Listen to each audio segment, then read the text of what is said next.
মরা জ্ঞানের আলোয় হৃদয় রাঙিয়ে গরুপদেশ প্রযুক্তি দিয়ে। সম্মানিত সুধী, আসসালামু আলাইকুম। আপনারা যারা দেশ ও দেশের বাইরে থেকে আমার এই ভিডিওটা দেখছেন, আপনাদের সকলের জন্য রইল আন্তরিক অভিনন্দন। সুপ্রিয় দর্শক শ্রোতা, প্রযুক্তির এই নতুন যুগে আপনারা জানেন বাংলাদেশের প্রযুক্তি ও শিল্পায়নের ক্ষেত্রে পলিটেকনিক ইনস্টিটিউটগুলোর গুরুত্ব অপরিসীম। এই প্রতিষ্ঠানগুলো দেশের জন্য দক্ষ জনশক্তি তৈরি করে, যা শিল্প কারখানার অবকাঠামোগত উন্নয়নে তারা সরাসরি ভূমিকা রাখে। হ্যাঁ, সুপ্রিয় দর্শক শ্রোতা, এবারে এমন একটি পলিটেকনিক ইনস্টিটিউটের কথাই বলছি, যেটি বরিশাল শহরের প্রাণকেন্দ্র আলেকান্দায় অবস্থিত। আর এই শিক্ষা প্রতিষ্ঠানটি 1962 সালে প্রতিষ্ঠিত হয়, যা 12.5 একর জমির উপরে অবস্থিত।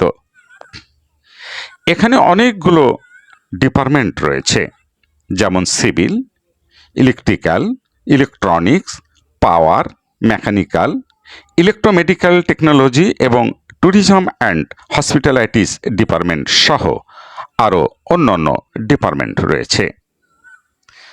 আর এই ডিপার্টমেন্টগুলোতে পড়ালেখা করছেন বা করতে পারেন প্রায় 9,000 ছাত্রছাত্রী।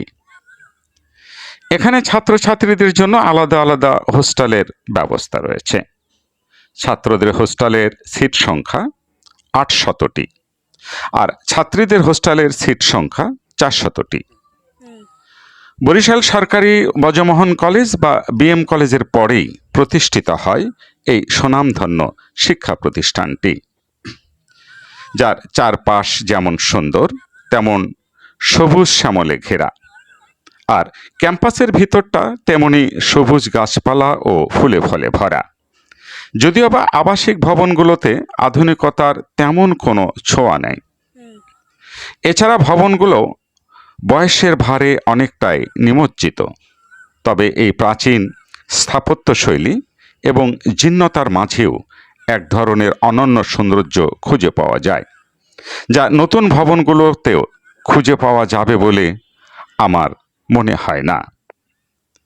ভবনগুলো সাধারণত ইট সিমেন্টের তৈরি হলেও সেখানে আলো বাতাস চলাচলের জন্য বিশেষ ব্যবস্থা রাখা হয়েছে, যা আধুনিক প্রযুক্তিকেও অনেকটা ভাবিয়ে তোলে।